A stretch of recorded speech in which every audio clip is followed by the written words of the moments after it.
8h53 lundi dernier, 200 jours très exactement nous séparaient des Jeux Olympiques. Et ça tombe bien, dans la matinale, chaque vendredi, on en parle à 8h53 avec vous, Arnaud Boutéon. Bonjour Arnaud. Bonjour Pierre-Hugues. Vous êtes un des fondateurs d'Holy Games, qui est une des propositions de l'Église pour les Jeux Olympiques. Et avec vous, chaque vendredi, on va parler sport de façon très large. Et ce matin, de quoi voulez-vous nous parler ? Je voudrais revenir aux fondamentaux du sport. Qu'est-ce que le sport ? Alors le sport, Bonne le question. mot sport, déjà, ça vient d'un vieux mot français, désport. C'est le fait de se déporter. Et on verra pendant toute cette chronique en quoi la vie sportive peut influencer et inspirer notre vie chrétienne, comment la vie chrétienne aussi peut s'insuffler dans la vie sportive, dans le rythme sportif. Mais ce que je voudrais d'abord partager, c'est cette notion d'élan, cette notion de rythme et de souffle. Avant d'arriver ce matin dans les locaux de RCF, je suis sorti du métro, etc., j'ai pris l'escalier et j'ai vu, c'est le premier pas qui compte. Et effectivement, dans les locaux des studios où on se trouve, sur les marches, il y a des petites incitations à prendre les escaliers plutôt que l'ascenseur. Et donc le sport, c'est le premier pas. C'est qu'est-ce qui fait que aujourd'hui je peux me déporter, je peux poser un geste que je n'avais pas posé avant.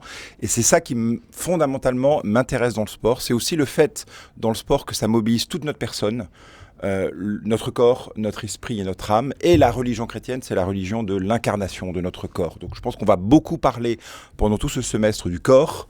Et on en a besoin. Et puis je voudrais aussi rebondir régulièrement sur des faits d'actualité.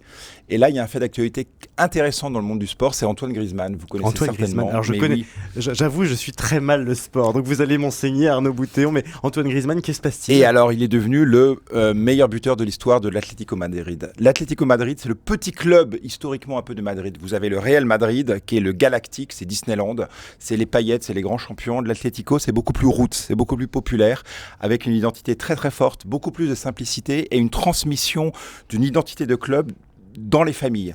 Et donc, à Madrid, si vous voulez, le football se déploie dans la rivalité entre le grand et le petit. Et Griezmann est resté fidèle à ce club de l'Atlético Madrid. Il aurait pu aller dans le grand. Alors, son palmarès sportif est très grand, mais a priori, c'est moins glorieux et glamour que le Real de Madrid ou Barça. Griezmann est parti 2 ans au Barça, ça n'a pas marché. Il est revenu à l'Atlético Madrid pour la plus grande joie de tous les supporters et il est devenu le meilleur buteur du club. Il est dans un environnement extraordinaire, il fait plaisir à tous ses fans, etc. Et il déploie aujourd'hui le meilleur football de sa carrière. Et pour vous, qu'est-ce que ce fait d'actualité dit ? Et alors, ce qui m'intéresse, c'est que je voudrais, à la fin de toutes mes chroniques, un peu envoyer, déporter tous ceux qui aiment le sport et la foi vers, je ne voudrais pas parler de résolution même si on est en début d'année, mais vers un petit geste sportif et spirituel.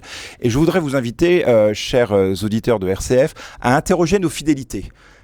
On a tous des fidélités, compagnonnage professionnel, familial, avec nos conjoints, avec nos enfants, avec notre voisinage. Et peut-être rendre grâce pour ces fidélités et poser dans la semaine à venir un geste de gratitude et de remerciement pour tous les coéquipiers de nos vies. Voilà, donc ça va être le petit engagement sportif et spirituel de la semaine. La semaine prochaine, vous en aurez un autre. Et je voudrais terminer aussi pour remercier l'archevêque de Paris pour ses vœux qui sont assez géniaux. Alors les vœux de l'archevêque de Paris, vous êtes venu en studio et ceux qui suivent sur la chaîne YouTube de RCF peuvent voir la carte. Voilà, vous avez les anneaux olympiques sous forme de rosaces de Notre-Dame. Et donc je trouve que c'est très malin, c'est très très malin. Il nous embarque dans l'année Holy Games, dans une année sportive et spirituelle, tout en valorisant, vous savez, c'est la coexistence de deux réalités. C'est un peu le génie de Plantu dans tous ces dessins, comme ça faisait correspondre deux réalités journalistiques, deux événements. Là, on est embarqué dans les Jeux Olympiques avec les rosaces de Notre-Dame et on sait que cette année olympique se terminera par l'ouverture de Notre-Dame. Donc c'est très engageant. C'est effectivement très bien vu. Merci beaucoup Arnaud Boutéon. Vous parliez de poser un geste de gratitude. Vous le savez peut-être pas, mais hier c'est la journée internationale des merci. Ben oui, j'ai vu ça. Et donc la semaine prochaine, un geste de fidélité ou de remerciement. Et ben moi je vous remercie.